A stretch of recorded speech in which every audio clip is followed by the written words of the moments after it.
കോഴിക്കോട് നിന്നൊരു വാർത്ത. ഇരുവഴിഞ്ഞിപ്പുഴയിൽ ഒരാൾ ഒഴുക്കിൽപ്പെട്ടതായി സംശയം. കൊടിയത്തൂർ തെയ്യത്തുംകടവ് പാലത്തിന് സമീപമാണ് സംഭവം. ഫയർഫോഴ്സ് തെരച്ചിൽ നടത്തുകയാണ്. വിവരങ്ങളുമായി റഫീഖ് തോട്ടുമുക്കം ചേരുന്നു. റഫീഖ്, ഇയാൾ ആരാണ് എന്ന കാര്യത്തിൽ ഇതുവരെ വ്യക്തത വന്നിട്ടില്ല. എങ്ങനെയാണ് രക്ഷാപ്രവർത്തനം നടത്തുന്നത്? ഫിജി, ഇത് ഇന്ന് 4 മണിയോട് കൂടിയാണ് ഒരാൾ ഒഴുക്കിൽപ്പെട്ട് വെള്ളത്തിൽ താഴ്ന്നു പോകുന്ന വിവരം ഫയർഫോഴ്സിന് വിവരം കിട്ടുന്നത്.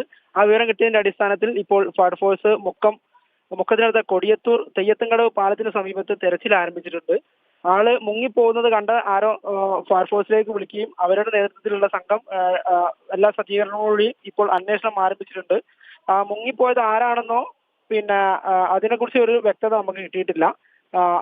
ഈ പറയുന്ന സ്ഥലത്ത് ഈ പോയി എന്ന് പറയുന്ന ആളുടെ ഒരു ചെരുപ്പും ഒരു കൊടയും മാത്രമാണ് നമുക്കിപ്പം കാണാൻ പറ്റുന്നത്.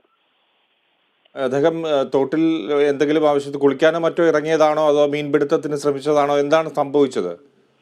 അതെ, കുളിക്കാൻ ഇറങ്ങിയതാണ് എന്നാണ് നമ്മൾ സംശയിക്കുന്നത്. കാരണം കുളിക്കാൻ ഇറങ്ങുമ്പോൾ നമ്മൾ ചെരുപ്പും ബാക്കി കാര്യങ്ങളൊക്കെ ഊരി വെക്കുന്ന പോലെ ചെരുപ്പും ഒരു കൊടയും ഈ സമീപത്തെ ഈ കുളിക്കടവിൽ നിന്നും കണ്ടെത്തിയിട്ടുണ്ട്. അതിന്റെ അടിസ്ഥാനത്തിലാണ് ആ ഭാഗം കേന്ദ്രീകരിച്ച് ഇരുവഞ്ഞിപ്പുഴയിൽ ഈ അന്വേഷണം ആരംഭിച്ചിട്ടുള്ളത്. ശരി റഫീഖ്.